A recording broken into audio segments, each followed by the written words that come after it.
राष्ट्रीय अध्यक्ष माननीय अखिलेश जी के जन्मदिन के अवसर पर उनको जन्मदिन की शुभकामना या बधाई देने का ये भी एक ढंग है कि मैं गाजीपुर के उन गरीबों को जिन्हें अभी चंद दिनों पहले उनके घरों को गिराकर बुलडोज करके बेघर कर दिया गया है, हम आज इस दुख की घड़ी में जब उन गरीबों के घर चूल्हा भी नहीं जल पा रहा, उनके घर में उनका दुख बांटने के लिए आए हैं और इसी तरह से उनके जख्मों पर मलहम लगाकर उनकी पीड़ा को बांटकर हम अपने राष्ट्रीय अध्यक्ष माननीय अखिलेश यादव जी का जन्मदिन मनाना चाहते हैं। ये बताया जा रहा है कि 17 गांव में एयरपोर्ट की जमीन है जिसे रक्षा संपदा विभाग ने शायद कार्रवाई की है। देखिए, हम बता रहे हैं आपको। सवाल ये है कि ये जो बताया जा रहा या सुनाया जा रहा, इसके पीछे नीयत क्या है? हमारे देश भारत में सबसे अधिक जमीन या तो रेलवे के पास है या रक्षा विभाग के पास है। ये हवाई अड्डा जिसके पास आप ही दिखा रहे हो 500 बीघा है, लेकिन ये 500 बीघा और ये हवाई अड्डा ये भारत का हो तब ना। पहले ब्रिटिश हुकूमत का था, देश आजाद हुआ तो ये भारत की संपत्ति है। हमें तो शक है कि कल ये हवाई अड्डा जैसे लखनऊ का हवाई अड्डा, दिल्ली का हवाई अड्डा, बॉम्बे का हवाई अड्डा, केरल का हवाई अड्डा, गुवाहाटी का हवाई अड्डा, इस देश के बड़े बड़े पूंजीपतियों के नाम कर दिया गया है। उन्हें सौगात दी गई, सालों सैकड़ों सालों के लिए आवंटन कर दिया गया है। कहीं ऐसी तो नीयत नहीं है। अभी तो सरकार की बात चल रही है। आप ठीक है, हवाई अड्डे की जमीन है, उसको मुक्त कराइए, लेकिन उसका ढंग बना है कि नहीं बना है, कानून बना है कि नहीं। बेदखली कानून ये कहता है कि अगर सरकार की जमीन पर किसी का कब्जा है तो वो भारत का नागरिक है ना, तो भारत के कानून के हिसाब से उसको नोटिस दीजिए, उसको सुनिए और उसको विकल्प दीजिए कि यहां से तुमको हटा रहे हैं। ये आज का अतिक्रमण नहीं है। ये कितने ऐसे हैं जिनके पिता के समय से वहां मकान है, इनको बसाओ कहीं, उसके बाद वो जमीन मुक्त करा लो। ये कहां जाए? बांग्लादेश जाएं कि अफगानिस्तान और पाकिस्तान चले जाएं? तुमने उजाड़ दिया इनको। ये भारत के नागरिक हैं। इनके पुरखों ने देश को आजाद कराने की लड़ाई लड़ी है। अंग्रेज चला गया तो देश का हर नागरिक गर्व करने लगा कि अब अपनी सरकार है। भारत के इस धरती पर अब भारत के नागरिकों का अधिकार है और आज उस धरती पर बसे हुए गरीबों को उजाड़ा जाएगा और पूंजीपतियों की बड़ी बड़ी इमारतों को वहां बुलडोजर नहीं जाएगा। जो कब्जा करके बैठे हुए हैं उन्हें समय दिया जाएगा। अन्याय हुआ है, अत्याचार हुआ है। मैं इसकी घोर निंदा करता हूं। पूरे जनपद में, पूरे पूर्वांचल में इस अन्याय के खिलाफ सब जगह ये आवाज गूंज रही है। अंधी और बहरी सरकार सुनाई नहीं दे रहा है, सुन लेगी, बहुत जल्द सुन लेगी। सर, भारत सरकार की जमीन है, आप सरकार सदस्य हैं, क्या इस मुद्दे को संसद में उठाएंगे? 100% उठाएंगे। गरीबों का उजाड़ा गया है, इस सवाल को उठाएंगे। अगर आप केंद्र सरकार की जमीन का हवाला देते हैं तो केंद्र सरकार इन गरीबों को बसाने की व्यवस्था करे और नहीं तो थूक के चाट ले। जो सरकार कहती है कि हम बांग्लादेश, पाकिस्तान और अफगानिस्तान में भी कोई आएगा भारत तो हम उसको भारत की नागरिकता दे करके उसके रोटी कपड़ा और मकान की व्यवस्था देंगे। जब भारत के नागरिक को, बसे हुए नागरिक को उसकी रोटी छीनी जाएगी, उसको बेघर किया जाएगा इस अदरा नक्षत्र में, जब चिड़िया का घोंसला भी उजाड़ा नहीं जाता, बहुत महापाप माना जाता है, तब इंसानों को उनका घर उजाड़ करके और इंसानों को, बच्चों को नंगे आसमान के नीचे इस दशा को, इसका न्याय भगवान भी करेगा और हम अपनी न्यायपालिका में भी जाएंगे और वहां भी जहां माननीय सर्वोच्च न्यायालय ने व्यवस्था दी है कि सुनवाई का अवसर दिए बगैर अगर कार्रवाई होगी तो जो लोग कार्रवाई किए गए करेंगे वो दंडित किए जाएंगे। और भारत में कई घटनाएं हुई हैं, 10-10 लाख रुपए का जुर्माना हुआ है। इस घटना में भी देखिएगा जिन लोगों ने मनमानी की है उन लोगों के खिलाफ कार्रवाई होगी। सर, यह सुनने में आया है कि पीएम आवास, सचिवालय और स्कूल भी तोड़े गए। जी, मेरे वीनू भैया, आप वरिष्ठ पत्रकार हो, आप घूमो न बस्ती में।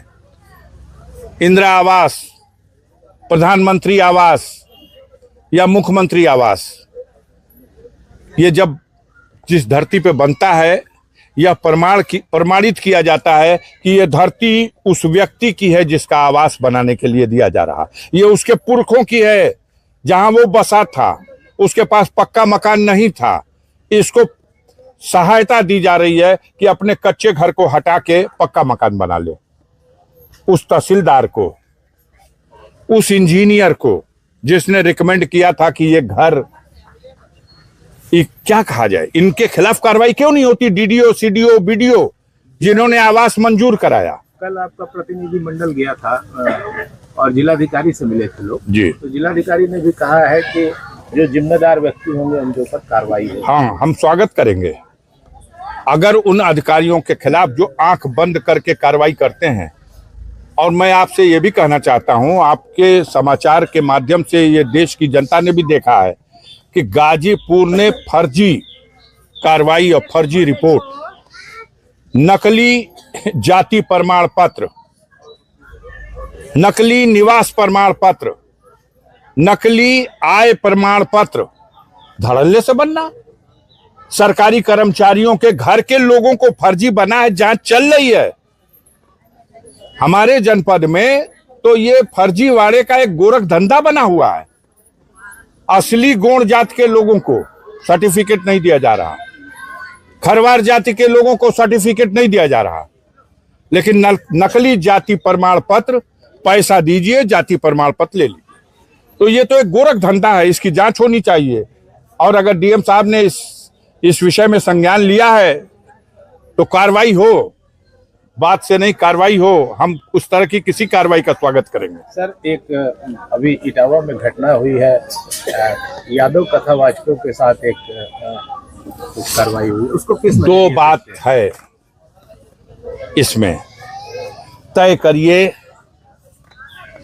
आप तय करिए, हम तय करें, देश की जनता तय करे कि देश मनुस्मृति से चलेगा या देश संविधान से चलेगा।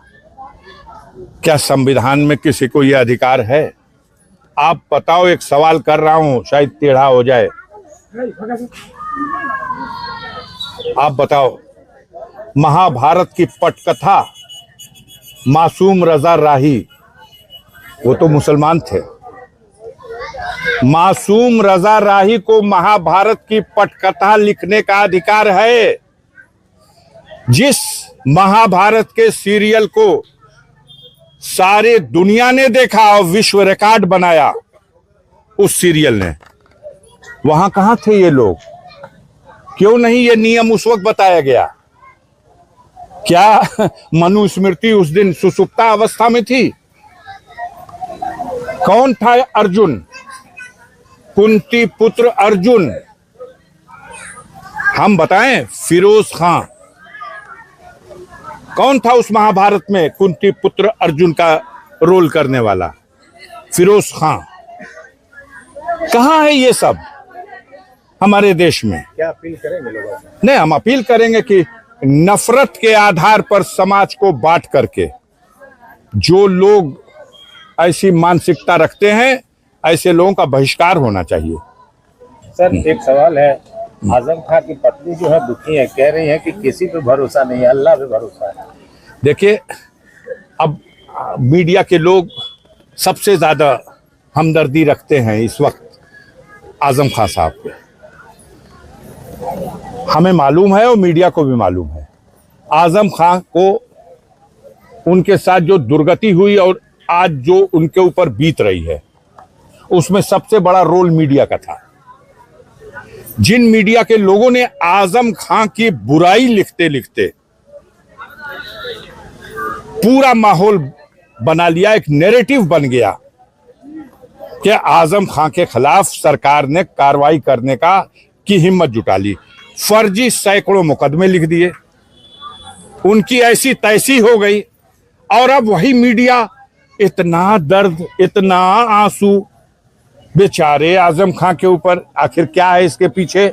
इसके पीछे जो रहस्य है, इसके पीछे जो राज है, वो आम जनता समझती है। और खास तौर से मुसलमानों को भड़काने के लिए अगर ये बात चलाई जा रही, तो मुसलमान तो सबसे पहले समझता है कि किस तरह से वही आजम खां को आप क्या क्या लिखते, कहते और दिखाते रहे, और आप आज इसी को घड़ियाली आंसू बहाना कहते हैं। ऐसी कोई बात नहीं है। माननीय अखिलेश यादव जी पूरी तरह से उनकी मदद करते रहे हैं। माननीय आजम खां साहब समाजवादी पार्टी के ऐसे वैसे नेता नहीं है, फाउंडर हैं। जैसे मुलायम सिंह इसके जन्मदाता, वैसे इसके जन्मदाता हैं माननीय आजम खां। लेकिन उनके जो बेटे हैं, अब वो तो चलिए, गए नहीं मिलने। ये सब आप लोग थर्मामीटर लगाए रहिए। आपने उनकी विधायकी ले ली, आपके चैनल ने सबसे ज्यादा चिल्लाया कि उनकी सदस्यता समाप्त। और फिर अब जैसे पहले आप ही गिराते हो और फिर गिर गया, आय हाय बेचारा उठ नहीं पा रहा, बेचारा उठ नहीं पा रहा, आंसू भी बहाते हो। पॉलिटिकल सवाल पूछ डालिए। राजभर और रात भर का बड़ा चल रहा है। ओम प्रकाश राजभर जी के बारे में अखिलेश जी ने कहा कि वो रात भर सोचते हैं दल बदलने के लिए। क्या लगता है आपको? मैं उन पर टिप्पणी नहीं करना चाहता हूँ। वापसी है, क्षमा चाहता हूँ, उनके ऊपर मैं कोई टिप्पणी नहीं करूंगा। अब्बास अंसारी पे सर उनकी सीट पर है क्या? अब्बास अंसारी की सीट गा बजा करके आप लोगों ने ले लिया। जो मजिस्ट्रेट न्यायालय है 2 साल की सजा कर दिया हेट स्पीच के मामले में। अपील हुई है सेशन कोर्ट में, सुनवाई पूरी हो चुकी है 5 तारीख को। उनकी सजा सस्पेंड कर दी जाए और उन्हें उनकी जमानत को अस्थायी रूप से मंजूर कर लिया जाए सजा के अपील के निस्तारण तक। इसके लिए 5 तारीख को जजमेंट आएगा। फिर उसके बाद देश में न्यायपालिकाएं हैं और न्याय व्यवस्था पर हम गर्व करते हैं। हम तो लड़ के लिए हैं, किसी की कृपा से नहीं है। उपचुनाव की स्थिति बनती है तो कौन उनकी जगह कोई? ये भविष्य का प्रश्न। आप कहानी बनाइए। अभी कहानी कहाँ बन रही? अफजाल अंसारी के लिए पूछा जाता था, सदस्यता खत्म हो गई। अब गाजीपुर में कौन लड़ेगा? कौन लड़ा? आपने कहा शपथ नहीं लेने देंगे। किसने शपथ ली? पूरा जीवन संघर्षों में बीता है, आगे भी संघर्ष करते रहेंगे। गरीबों की दुआ हमारे साथ है। हम इस तरह के तमाम षड्यंत्र को एक दिन नाकाम बना देंगे। सर, एक सवाल ये था कि अभी आप लोगों से कह रहे थे यहाँ की जो कार्रवाई हुई है उसमें मुख्तार अंसारी का नाम जोड़ दिया। हम नहीं, एक चैनल है नव भारत टाइम्स चैनल पे यह खबर बड़े प्रमुखता से ललकार करके कि गाजीपुर मुख्तार अंसारी और उनके तमाम लोगों ने कब्जा कर रखा है 500 बीघा जमीन और बाबा का बुलडोजर ढा दिया। बाबा का बुलडोजर ना ढा दिया, बाबा को अब बुलडोजरवा ढा देगा। ये सरकार ढहने वाली है। इसी गरीबों के ऊपर हुए इस पाप का नतीजा देखिएगा। गाजीपुर की जनता बार बार जवाब देती रही है। पूर्वांचल नहीं, उत्तर प्रदेश से सफाया होने जा रहा है। सांसद जी, आज आप यहाँ आए हैं, लोगों के साथ चौपाल किए हैं, क्या इनके समस्याओं को ऊपर उठाएंगे? निश्चित रूप से हम इस सवाल को पार्लियामेंट में भी उठाएंगे और अपने नेता से सलाह करने के बाद हम इस प्रश्न को न्यायपालिका में भी ले जाएंगे। ऐसी ही देश दुनिया की खबरों को सबसे पहले देखने के लिए हमारे YouTube चैनल 81 UP को लाइक करें, सब्सक्राइब करें और घंटी वाले निशान को दबा दें।